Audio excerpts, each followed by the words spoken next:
My parents made me give up my college fund for my sister's dream wedding, then acted shocked when I told them exactly where I'd be spending the holidays. I was 17 when they sat me down at the kitchen table, faces grave like someone had died. Your sister needs help with the wedding, Dad said, sliding papers across the table. We're going to redirect your college fund temporarily. Temporarily. That word should have been my first warning. The fund held $43,000. Money my grandfather left specifically for my education before he died. Money that was supposed to be untouchable. But my sister had fallen in love with a venue that cost more than a small house, and apparently family sacrifices for family. We'll pay you back before fall semester, Mom promised, squeezing my hand. This is what sisters do for each other. I signed because I was stupid and 17 and believed that promises meant something. The wedding was everything my sister dreamed of. Ice sculptures, a live orchestra, flowers flown in from Ecuador. I stood there in my bridesmaid dress, watching $43,000 disappear into centerpieces and a dress she'd wear once. When I asked about repayment in July, Dad said the business had a slow quarter. In August, Mom said they'd overextended on the wedding. By September, they stopped answering my calls about it entirely. I took out student loans, worked 3 jobs while taking a full course load, lived on ramen and stress while my sister posted vacation photos from her Maldives honeymoon. That was 4 years ago. Last month, I graduated with my nursing degree. $89,000 in debt, but I did it. No help from them. When I mentioned the loans at family dinner, Dad actually laughed. Everyone has student loans, he said. You'll pay them off eventually. With the money you stole from me? I asked. Mom's face went cold. We didn't steal anything. We borrowed it for family. You're being dramatic. My sister just scrolled through her phone, bored by the conversation about consequences she'd never face. Yesterday, Mom called about Thanksgiving plans. She wanted to know what I was bringing and what time I'd arrive. Like nothing had happened. Like I'd just show up and smile and pretend. I'm spending Thanksgiving at the hospital, I said, volunteering for the holiday shift. But it's Thanksgiving, she said, voice rising. Family comes first. The irony was physically painful. You're right, I said. Family should come first. That's why I'm spending Christmas volunteering too. And New Year's. And every holiday until my loans are paid off with the money that should have been mine. You're being selfish, Dad interjected on speakerphone, punishing us because you're bitter. I'm working, I corrected. The extra holiday pay means an extra $4,000 toward my debt this year. Debt I wouldn't have if you hadn't. We gave your sister a beautiful wedding, Mom interrupted. Some things are more important than money. Then you won't mind that I've scheduled a meeting with a lawyer, I said calmly. Turns out, redirecting a designated inheritance without the beneficiary's informed consent has legal implications, especially when the temporary loan was never repaid. Silence. You wouldn't, my sister finally spoke up. Watch me, I said. I spent 4 years eating cereal for dinner while you posted vacation photos. I'm done pretending that was okay. I hung up. An hour later, my phone exploded with texts, threats, guilt trips. My aunt called begging me not to tear the family apart. My sister's husband sent a message saying I was jealous of their happiness. Then my mom sent a photo. It was my grandfather's will, with a clause I'd never seen, highlighted in yellow. I stared at my phone screen, zooming in on the highlighted text. The fund may be utilized for family emergencies at the discretion of the trustees, Richard and Patricia Morrison, until the beneficiary reaches age 21, after which the full amount must be transferred to the beneficiary's control. My hands started shaking. I'd been 17 when I signed, 21 when the fund should have been fully mine. 3 years later, they still hadn't transferred it. Mom's text came through. See? We had every right. Maybe focus on being grateful instead of vindictive. I called my lawyer immediately. Her name was Diane Chen, a family law attorney I'd found through my nursing program's legal clinic. She'd already reviewed my grandfather's original will documents. Send me that photo, she said the moment I explained. 5 minutes later, she called back. That clause doesn't say what they think it says. The key word is utilize, not redirect. And even if they could access it for emergencies, a wedding isn't an emergency by any legal definition. Plus, you're 25 now. They should have transferred full control to you 4 years ago. So, what does that mean? It means they committed fraud. And they're continuing to violate the terms by not transferring the remaining funds, if there are any. My stomach dropped. What do you mean, if there are any? Have you seen account statements recently? They always said it was emptied for the wedding. Diane was quiet for a moment. We need to subpoena the trust documents and bank records. I have a feeling this goes deeper than a wedding. The next morning, I sent a formal demand letter through Diane's office. We requested full accounting of the trust, immediate transfer of any remaining funds, and repayment of the misappropriated amount with interest. Dad called within 2 hours. You need to stop this immediately, he said, his voice tight. You're embarrassing the entire family. Show me the account statements, I replied. Prove the money's gone, and I'll consider dropping it. We spent it on your sister's wedding. You knew that. Then showing me the records should be easy. Silence. We don't owe you anything, he finally said. You signed it over willingly. I was a minor, and you lied about paying it back. See you in court, Dad. I hung up before he could respond. That night, my sister called. She never called. Why are you doing this? She asked, voice small. Not angry like I expected, just tired. Because you took 4 years of my life, I said. Because I worked myself sick while you honeymooned in paradise. Because no one ever asked if I was okay. I didn't know it was that bad. You didn't want to know. There's a difference. She was quiet for a long time. What do you want? For me to apologize? To give you money we don't have? I want you to admit it wasn't okay. That's it. Just admit what happened to me wasn't fair. Life isn't fair, she said. Mom and Dad made a choice. They thought, don't. I cut her off. Don't defend them. You got everything you wanted and I got debt. The least you can do is be honest about it. She hung up. 2 weeks later, Diane called with news. We got the records, she said. You need to sit down for this. I was already sitting, but my legs went numb anyway. The trust was worth $43,000 when you were 17. According to the bank statements,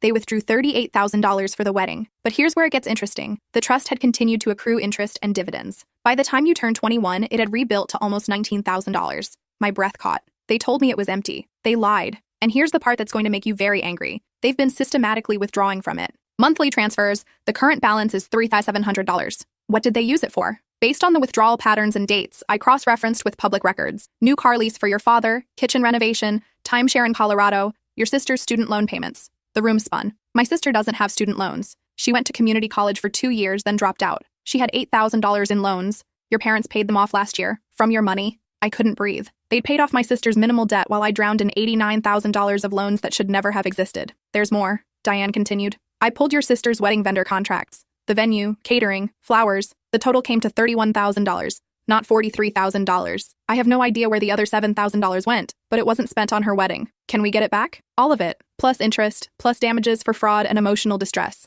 I'm filing in Superior Court tomorrow, but I need to warn you, this is going to get ugly. Family cases always do. It's already ugly, I said. File it. The lawsuit hit my parents like a bomb. Within 48 hours, I received a cease and desist letter from their attorney, some friend of Dad's who did real estate law and was clearly out of his depth. Diane laughed when she read it. This is the legal equivalent of a toddler tantrum. Ignore it. My phone became a weapon. Texts from relatives I hadn't heard from in years, all telling me I was destroying the family over money. My grandmother called, crying, begging me to think of the holidays. Grandpa left that money for my education, I told her. Would he want them to steal it? She went quiet. Then, your grandfather would be proud of you for standing up for yourself. She was the only one who said that. The preliminary hearing was set for 3 weeks before Thanksgiving. I walked into that courthouse in my hospital scrubs, having worked a double shift the night before. My parents arrived in designer clothes, looking like I was the villain in this story. Their attorney argued that I'd willingly signed over the funds, and that any verbal promises of repayment were just that. Verbal, not legally binding. Diane pulled out the trust documents. She showed that my signature was obtained under false pretenses,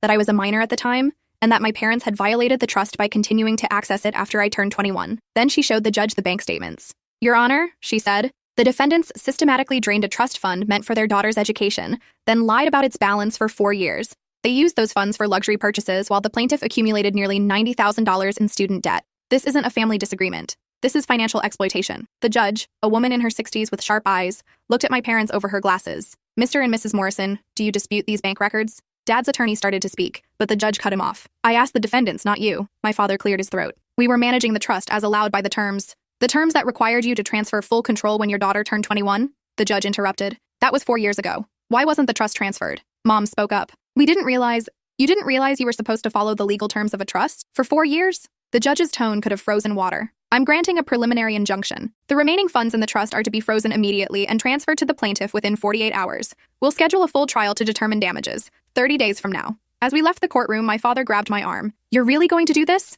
Destroy your family over money? I pulled away. You already destroyed it. I'm just making sure there are consequences. We gave you a home, food, everything you needed. This is how you repay us? You stole my future, I said quietly, and you'd do it again if you thought you could get away with it. Mom stepped between us. Please, let's talk about this privately, as a family. Families don't steal from each other, I said. They don't lie, and they don't make one daughter suffer so another can have ice sculptures at her wedding. I walked away while they stood there, speechless. The frozen trust funds hit my account 2 days later, $3,700, a fraction of what should have been there, but it felt like a victory anyway. Then my sister showed up at my apartment. She looked terrible. Dark circles under her eyes, hair pulled back in a messy bun, nothing like the polished bride from 4 years ago. Can I come in? She asked. I almost said no, but something in her face made me step aside. We sat in silence for a moment. My apartment was tiny, a studio with a bed that folded into the wall and a kitchen that was basically a hot plate and a mini fridge. Everything I could afford while paying down debt. This is where you've been living? She asked quietly. For 3 years. It's all I can afford. She looked around, taking in the secondhand furniture and the stack of bills on my desk.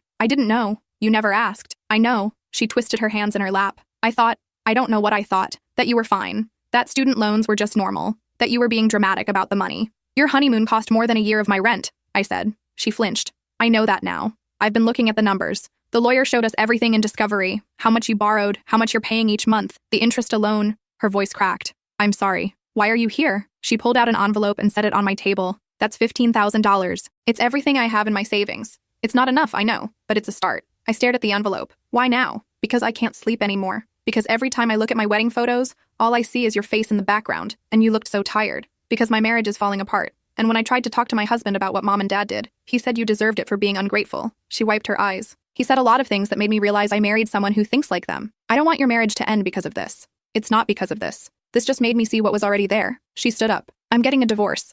I'm moving out. And I'm testifying at your trial." My heart stopped. "What?" "Mom and Dad are planning to claim they had your permission for everything. That you were fine with it all along. I'm going to tell the judge the truth. That you cried yourself to sleep the night before the wedding. That you worked yourself sick. That they knew exactly what they were doing. They'll never forgive you." "Good," she said. "I don't want their forgiveness. I want to look at myself in the mirror again." After she left, I opened the envelope. Inside was a check for $15,000 and a note. "I can't give you back the years, but I can try to make the next ones easier. I'm sorry I didn't see you until now." The trial happened the week before Thanksgiving. The courtroom was packed with relatives, all there to watch the family implode in real time. Diane presented everything methodically. Bank statements, trust documents, my loan records, photos of my apartment compared to my sister's house, a timeline showing exactly when withdrawals happened and what my parents purchased. Then she called my sister to the stand. Mom gasped audibly when my sister walked up and swore to tell the truth. Dad's face went red. "Tell the court about the night before your wedding," Diane said. My sister looked directly at our parents. I found my sister crying in her room. She just signed over her college fund and she was terrified. She asked me if I really needed such an expensive wedding. I told her, her voice caught. I told her she was being selfish, that it was my special day. "What happened after the wedding?" She asked about repayment in July, August, September.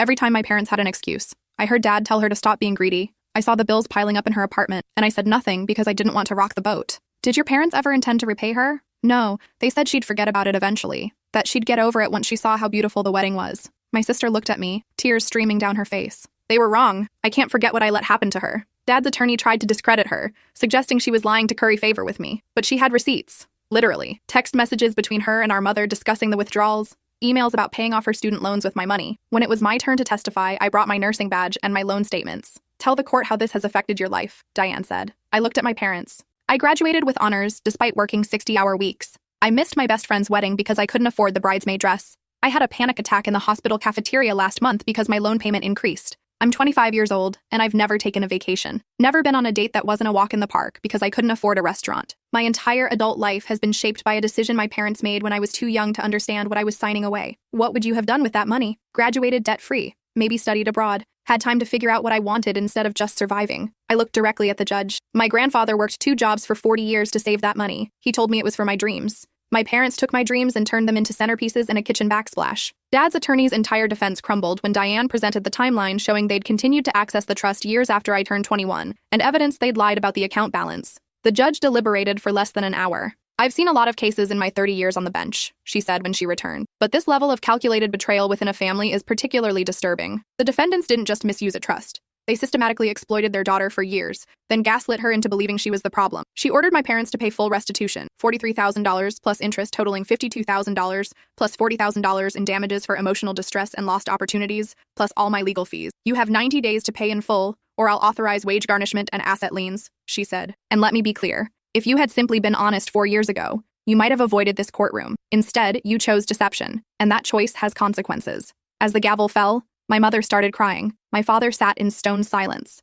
Outside the courthouse, relatives who'd condemned me suddenly wanted to talk. I walked past all of them. The only person I stopped for was my grandmother. "Your grandfather would be so proud," she said, hugging me tight, "not just for winning, for standing up." "I thought I'd feel better," I admitted, "but I just feel tired." "That's normal," she said. "Doing the right thing doesn't always feel good, but you'll sleep better knowing you did it." My parents had 90 days to pay. They tried everything to get out of it, appealing, claiming hardship, suggesting payment plans. The judge denied it all. On day 89, $92,000 appeared in my account. I paid off half my student loans immediately. The rest I put in savings, actual savings, for the first time in my adult life. Then I did something I'd been dreaming about for 4 years. I booked a vacation. Nothing fancy, just a week at a cabin in Vermont, surrounded by trees and silence. I brought books I'd been meaning to read. I slept until noon. I went on hikes without checking my phone every 5 minutes. On the 3rd day, my sister called. "How's Vermont?" she asked. "Beautiful. How'd you know I was here?" "Grandma told me. She's so happy you're finally resting." A pause. "I filed for divorce last week. It's official now. How are you doing?" "Scared, relieved, free." She laughed weakly.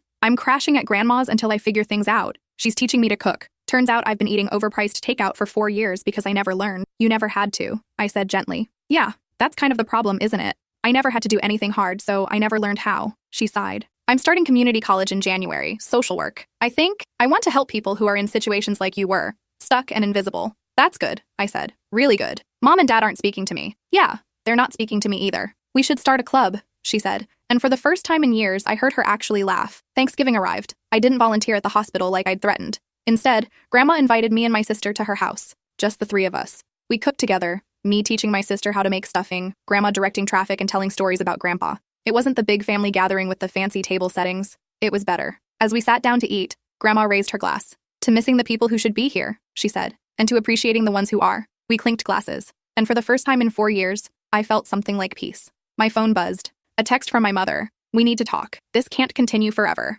I showed it to my sister. She rolled her eyes. Are you going to respond? I thought about it. Then I turned my phone off and put it in my bag. Not today, I said. Today I'm just going to be grateful. And I was. Grateful for my sister's apology, even though it came too late to prevent the damage. Grateful for Grandma, who'd always believed me. Grateful for Diane, who'd fought for me when I was too tired to fight for myself. But mostly, I was grateful for one stubborn fact. I'd survived. They'd tried to take my future, and I'd built a new one anyway. 3 months later, I got a message from my aunt, the one who'd called during the lawsuit to beg me to drop it. It was long and rambling, full of justifications and explanations. The last line read, "Your parents are talking about selling the house. The legal fees and restitution have financially devastated them. I hope you're happy." I didn't respond, but I did think about it. Was I happy they were struggling? No, but I wasn't going to feel guilty either. They'd made their choices. They'd chosen centerpieces over my education, kitchen renovations over my well-being, appearances over honesty. I'd simply chosen to stop letting them get away with it. My sister graduated from community college with honors. She got accepted to a 4-year program for social work, full scholarship. When she called to tell me, she was crying. "I never thought I could do this," she said. "School was always so hard before." "That's because you were studying what they wanted," I said. "Now you're studying what you care about."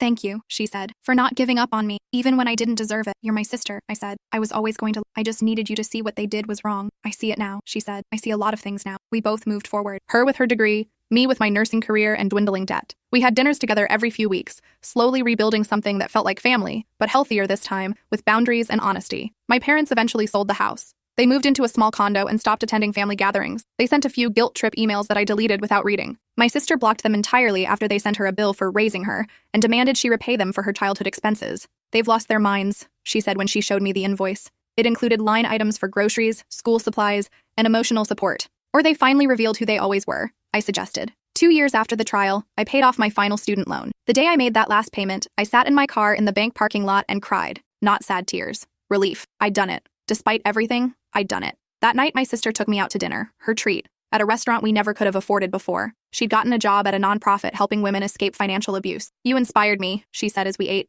"Watching you fight back, refuse to accept what they told you was normal. I realized how many people are in situations like that and don't even know they can get out. You're going to help so many people," I said. "I hope so." She paused. "Do you ever think about forgiving them?" I considered it. I don't know. Forgiveness feels like it requires them to acknowledge what they did, and they never will. They still think they were justified. "Yeah," she said. "I keep waiting for an apology. Something. But I don't think it's coming. Probably not," I agreed. "But you know what? I don't need it anymore. I spent years waiting for them to validate my feelings." "I'm done waiting," she smiled. "Me too." We toasted to that, to moving forward without permission, to building lives that were ours, not reflections of someone else's expectations. 3 years post-trial, my sister got engaged to a man who worked at her nonprofit, who thought her history made her stronger, not damaged. He cried when she told him the whole story. "I'm not inviting them," she told me as we looked at wedding venues. "Mom and Dad, they don't get to be there." "I support whatever you decide," I said. "I'm deciding they lost the privilege of celebrating my happiness when they destroyed yours." She looked at me seriously. "Will you be my maid of honor?" "Of course," I said. "But please, let's skip the ice sculptures." She laughed. "I'm thinking backyard wedding, taco truck, string lights, total budget, $8,000. That sounds perfect." And it was. Intimate and joyful, filled with people who actually cared about her. Grandma cried through the whole ceremony. I stood beside my sister, watching her marry someone who deserved her, and felt genuinely happy for her. At the reception, my sister pulled me aside. "I need to tell you something," she said. "When I got engaged, Mom sent me a message. She said she'd pay for the whole wedding if I uninvited you." My stomach twisted. "What did you say?" "I blocked her number," my sister said simply. "Because you're the only one who actually showed up for me when my life fell apart. You could have walked away after what I did to you. Instead, you gave me space to become someone better. You did the work," I said. "I just stopped letting you pretend it was okay." "Still," she said, hugging me. "Thank you for not giving up on me." That night, as I drove home from the wedding, I thought about my parents. They'd missed their daughter's wedding because they couldn't admit they were wrong. They'd chosen pride over their children. I didn't feel triumphant about it. Just sad. Sad for what could have been if they'd just been honest 4 years ago. If they'd said, "We messed up and we're going to make it right." But they hadn't. And that was their choice to live with, not mine. 5 years after the trial, I got a call from a number I didn't recognize. Against my better judgment, I answered. "Hello? It's Dad." I almost hung up. "How did you get this number?" Your aunt gave it to me. Please don't hang up. He paused, and I heard something in his voice I'd never heard before. Fear. I need help. With what? I'm sick. Cancer. Stage 4. The treatment is expensive, and we don't have... He stopped. I know I have no right to ask, but you're my daughter. The irony was so thick I could taste it. You need money. The insurance denied coverage. We're trying to appeal, but in the meantime... No, I said quietly. Please, I'm dying. I know what dying looks like, Dad. I'm a nurse. I've held hands with hundreds of dying patients. And you know what the difference is between them and you? They usually have family who showed up for them their whole lives. Not just when they needed something. I'm your father. You stopped being my father when you stole from me and then lied about it for 4 years, I said. When you chose your pride over my well-being. When you let me work myself sick while you renovated your kitchen. I'm sorry, he said, and his voice cracked. I'm sorry for all of it. I was wrong. I should have... You're not sorry, I interrupted. You're desperate. There's a difference. You've had 5 years to apologize. You only called because you need something. Please, he begged. I'm your father. You're a man who shares my DNA, I corrected. Being a father requires more than biology. It requires showing up, and you never did. Not when it counted. I hung up. My hands shook. Part of me felt guilty, but a larger part felt clear. Because he wasn't calling to make amends. He was calling because he finally needed me, and he thought biology obligated me to show up. It didn't. My sister called an hour later. He called you too? Yeah, I said. I said no. Good, me too. She sighed. Mom called right after. Said we were condemning him to death, that we'd regret this forever. Will you? I asked. No, she said firmly. He had 5 years to be a father. He chose not to. I'm not going to fund his treatment when he wouldn't even acknowledge what he did to us. What did Mom say when you told her no? That we're heartless? That she hoped we'd have daughters who'd treat us the same way someday? My sister laughed bitterly. She still doesn't get it. She thinks this is about revenge. It's not. It's about boundaries. It's about not repeating the cycle, I added. Exactly. 6 months later, Dad died. Mom sent a mass email with funeral details and a pointed note at the bottom. For those who abandoned him in his final days, may you find peace with your choices. My sister and I didn't attend the funeral. We sent flowers. A small arrangement, nothing fancy. The card read, may you find in death the peace you denied us in life. Harsh, maybe, but honest. Grandma went, mostly to support the relatives who weren't involved in the drama. She called me afterward. Your mother spent the whole service playing the victim, she said, talking about her ungrateful daughters who refused to help. Half the people there agreed with her. And the other half? Know the truth, Grandma said. Your aunt, the younger one, stood up during the eulogy and told everyone what really happened. What your parents did. Your mother tried to have her removed. Good for her, I said. She said something I think you should hear, Grandma continued. She said, my brother spent his life taking what wasn't his. He took money from his daughter. He took opportunities from her. He took years of peace from her. And when he finally needed something he couldn't take, he was surprised no one wanted to give it to him. That's not a tragedy. That's accountability. I smiled despite myself. Remind me to send her a thank you card. 7 years after the trial, I was promoted to charge nurse. I bought a house. Small, but mine. My sister finished her master's degree and started directing her nonprofit. We had Sunday dinners together, a tradition we'd built from scratch. One Sunday, as we cooked together in my kitchen, she said, do you ever wonder what would have happened if you hadn't fought back? All the time, I admitted. I think I'd still be drowning, still wondering why I wasn't worth protecting. I would have ended up like Mom, she said quietly, thinking manipulation and guilt were love. That family meant accepting whatever abuse they dished out. But you didn't, I said. You chose differently. Because you showed me I could, she said. That's your legacy. Not the lawsuit, not the money. You showed me that choosing yourself isn't selfish. It's survival. We ate dinner on my back porch, watching the sunset. And I realized something. I'd spent years thinking that lawsuit was about money, about reclaiming what was stolen. But it wasn't. Not really. It was about reclaiming myself, my voice, my right to say, this isn't okay, and be believed. The money helped. God, it helped. But the real victory was learning I deserved better, and believing it enough to fight for it. 8 years later, my sister had her first child, a daughter she named Grace. When she asked me to be the godmother, I cried. I want her to know her aunt, she said, handing me the baby. The one who taught me that love doesn't mean accepting harm. That family should build you up, not tear you down. I looked at that tiny face and thought about everything that had led to this moment. The stolen money, the lawsuit, the years of rebuilding. She'll know, I promised. I'll make sure she knows that she's worth protecting. Always. My sister smiled. That's all I want. Mom sent a card when Grace was born. Congratulations on your daughter. Perhaps now you'll understand how hard it is to be a parent and make difficult choices. My sister threw it away without reading past the first line. She still doesn't get it, she said. She never will, I replied. But that's not our problem anymore. 10 years after the trial, I ran into one of my old aunts at the grocery store, one who'd called me vindictive during the lawsuit. I owe you an apology, she said immediately. I didn't understand at the time, but my daughter just told me her husband has been stealing from her account. And watching her decide whether to report it or keep the peace, she stopped, tears in her eyes. I get it now. What they did to you. I'm sorry I didn't see it then. Thank you, I said simply. She's going to report him, my aunt continued, because she saw what you did, how you stood up. She said if you could do it, she could too. I thought about that as I drove home, about how one act of standing up can ripple outward, how refusing to accept mistreatment becomes permission for others to do the same. That evening, my sister called. Guess what? We're pregnant again. Congratulations, I said. How are you feeling? Terrified, excited, grateful. She paused, and determined to do better, to be better, to raise kids who know their worth because we show them, not just tell them. You will, I said with certainty. You already are. 12 years after the trial, I paid off my house. Debt-free, for the first time since I was 17. I celebrated by taking my sister and Grandma to dinner at the fanciest restaurant in town. To freedom, Grandma said, raising her glass. To choosing ourselves, my sister added. To futures that are ours to build, I finished. We clinked glasses, 3 generations of women who'd learned, in our own ways, in our own time, that loving yourself isn't selfish. It's necessary. Sometimes people ask if I regret it. The lawsuit, the burned bridges, the permanent estrangement from my parents. I don't, because I learned something crucial. You can't heal in the same environment that made you sick. You can't find peace with people who profit from your pain. I had to choose between keeping the peace and keeping myself. I chose myself. And that choice gave me everything the money never could: self-respect, boundaries, and a life that's genuinely mine. Was it worth it? Absolutely. Would I do it again? In a heartbeat. Because some things are more valuable than family harmony. Like the ability to look yourself in the mirror and respect who you see. Like building a life on honesty instead of guilt. Like teaching the next generation that they deserve better, and showing them what fighting for it looks like. The wedding fund is long gone, but what I got in return, my integrity, my peace, my future, that's priceless, and no one can ever take that away.